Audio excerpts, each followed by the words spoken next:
Esu Danutė Vilkelienė. Ne vienas mokytojas skatino mane rinktis pedagogikos studijas ir įstojau į tuometinį Vilniaus pedagoginį universitetą, kur studijavau chemijos ir fizikos specialybę.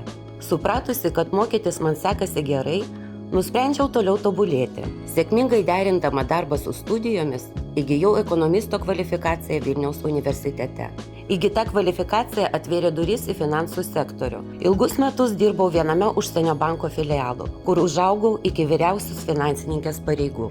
Pasiryžau mokyti pameistrius todėl, kad noriu dalintis. Man svarbu perduoti sukauptą patirtį ir žinias jaunesniai kartai.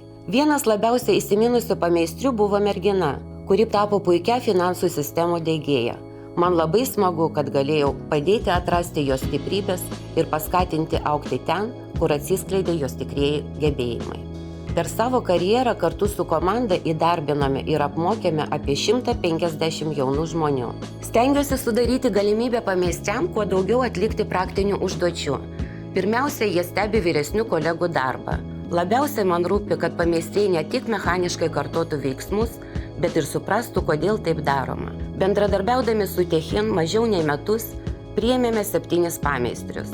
Mokyti naujus specialistus man reiškia dalintis žiniomis, patirtimi ir požiūriu į darbą. Didžiausias pasitenkinimas ateina tuomet, kai matau, kaip jaunuoliai, su kuriais kartu žengiame pirmuosius jų profesinius žingsnius, vėliau sėkmingai kyla karjeros laiptais. Išmoksta, jog darbe svarbiausia pagarba vienas kitam, atsakomybė už savo darbą ir sąžiningumas. Taip pat noriu, kad jie suprastų.